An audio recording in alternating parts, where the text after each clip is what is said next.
నమస్కారం. మరి ఇట్లాంటి సమావేశాలకు వచ్చినప్పుడు ఒక డేంజర్ ఉంటుంది.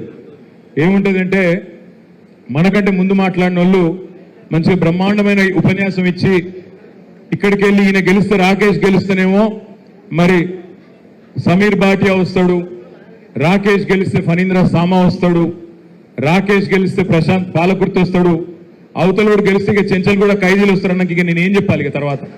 నాకు చెప్పేందుకు పెద్దగా ఏం లేదు. కాబట్టి ఒక 4 ముచ్చట్లు మాత్రం మీకు చెప్పి కూర్చుంటాం. ఈరోజు మరి వేదిక మీద అందరి పేర్లు చెప్పిండు, అస్సలోడు పెళ్లి కొడుకు పేరు చెప్పలేదని మీరు అనుకుంటున్నారు, నాకు తెలుసు. ఇగో ఇక్కడ పెళ్లి కొడుకు మా తమ్ముడు. పెళ్లి కొడుకు అంటే నిజంగా పెళ్లి కాలేదు అనుకున్నారు, పెళ్లి అయింది. 39 ఏళ్ళు ఉన్నాయి కానీ పెళ్లి అయింది.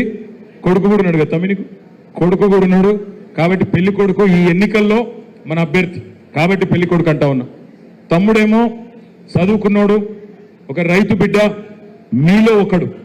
ఒక సామాన్య కుటుంబం నుంచి వచ్చి అంచెలంచెలుగా ఎదిగి స్వశక్తిని నమ్ముకొని, విద్యను నమ్ముకొని, తల్లిదండ్రులు వారి కష్టం చూసి చలించిపోయి నేను గట్టిగా చదువుకోవాలి, చదువుకొని మంచి మార్కులు సంపాదించుకోవాలని చెప్పి ఇంటర్మీడియట్లో స్టేట్ ర్యాంక్ కొట్టిండు. తర్వాత బిట్స్ పిలానికి పోయిండు. అక్కడ కేవలం ఇంజనీరింగ్ మాత్రమే కాకుండా మాస్టర్స్ డిగ్రీ కూడా అక్కడనే పూర్తి చేసి గోల్డ్ మెడల్ కూడా తీసుకొని బ్రహ్మాండంగా అమెరికా పోయి ఫేస్బుక్లో, అక్కడ సిటీ బ్యాంకులో, జేపీ మార్గన్ చేజ్ లాంటి కంపెనీల్లో మనోడు పనిచేసిండు. మరి ఇక్కడనేమో గోల్డ్ మెడల్ ఇస్తున్నాడు. ఇక కాంగ్రెస్ వాడేమో గోల్డ్ ఎత్తుకపోయేటోడు. నీ కుల్ల ఎత్తున సిగ్గుపడేది ఏం లేదు. దబ్బన సందు దొరుకుతాయంత మెడల పుస్తకాలు కూడా గుంజుకోపోయే బ్యాచ్ అది. కాబట్టి ఒక గసంటోడు అవతల క్యాండిడేట్. మరి మీరు ఆలోచించాలి, చదువుకున్న వాళ్ళకి ఎట్లాంటి ప్రతినిధి ఉండాలి?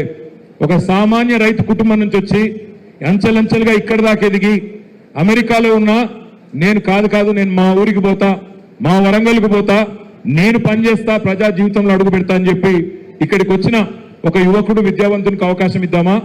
లేకపోతే ఇవాళ యూట్యూబ్ని అడ్డం పెట్టుకొని పెద్దవాళ్ళని తిడితే పెద్దోన్ని అయిపోతా, తెల్లారు లేచి బుద్ధి మాటలు మాట్లాడితే అదే గొప్ప అనుకునేటోళ్ళకి అవకాశం ఇద్దామా? ఆలోచించండి. ఎప్పుడు వింటుంటాం డైలాగులు, కొత్త వాళ్ళకి అవకాశం ఇవ్వాలి, చదువుకున్న వాళ్ళకి అవకాశం ఇవ్వాలి, కొత్త నీరు రావాలి, కొత్త రక్తం రావాలి రాజకీయాలు అంటారు. మరి అలా వచ్చిండు కేసీఆర్ గారు, అవకాశం ఇచ్చిండు. ఒక గోల్డ్ మెడలిస్ట్కు, ఇంజనీర్కు, మాస్టర్ చదువుకున్నోనికి, అమెరికాలో ఎక్స్పోజర్ ఉన్నోనికి అవన్నీ ఇడిచిపెట్టి, లక్షల ఆదాయం ఇడిచిపెట్టి మీ దగ్గరికి వచ్చి మీతో పనిచేస్తా అనుకునే ఒక తమ్మునికి, మీలో ఒకనికి కేసీఆర్ అవకాశం ఇచ్చిండు. మరి అట్లాంటి సోదరుడికి మీరు రేపు ఓటేసి అవకాశం ఇస్తారా లేదా తిరస్కరిస్తారా? మీ చేతుల్లోనే తమ్ముడి భవిష్యత్తు ఉందనే మాట నేను మీకు విజ్ఞప్తి చేస్తా ఉన్నా. అసలు ఎందుకు వేయాలి?